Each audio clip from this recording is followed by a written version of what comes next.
شہر سے دور ایک بہت ہی پیارا جنگل تھا۔ وہاں پر بہت پیارے پیارے جانور رہتے تھے۔ وہ اسی جنگل میں رہتے تھے اور اپنا پیٹ پالتے تھے اور ہنسی خوشی زندگی گزار رہے تھے۔ اس جنگل کا بادشاہ ایک شیر تھا۔ وہ ہر روز ایک شکار کرتا اور اس کو کھا کر سو جاتا۔ معمول کے مطابق روز کی طرح اس نے اپنا شکار کیا، اپنا پیٹ بھرا اور گہری نیند سو گیا۔ اسی روز اتفاق سے وہاں سے ایک چوہے کا گزر ہوا۔ اس کے دماغ میں ایک شرارت سوچی۔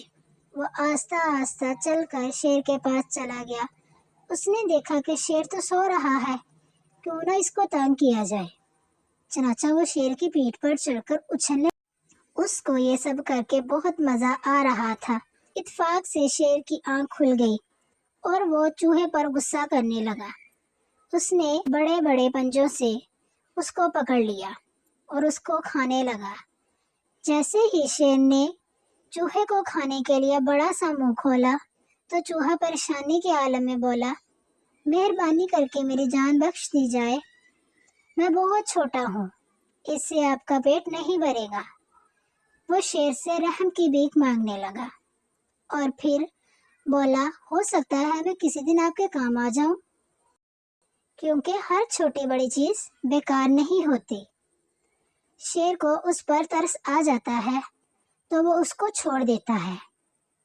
کچھ دنوں بعد حسب معمول شیر جنگل میں چہل قدمی کر رہا تھا۔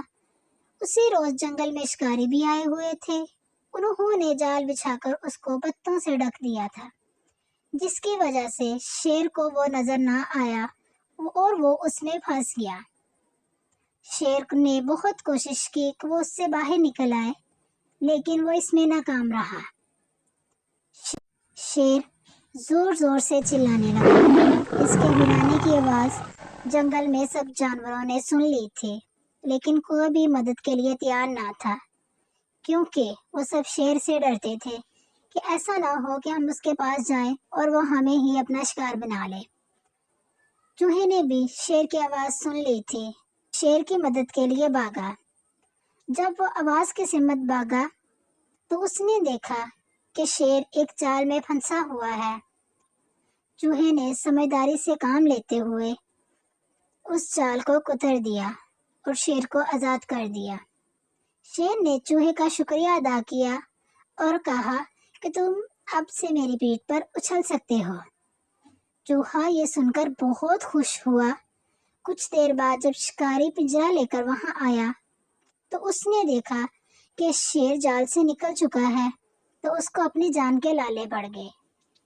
چنانچہ شیر کے گھرانے سے شکاری وہاں سے بھاگ گیا۔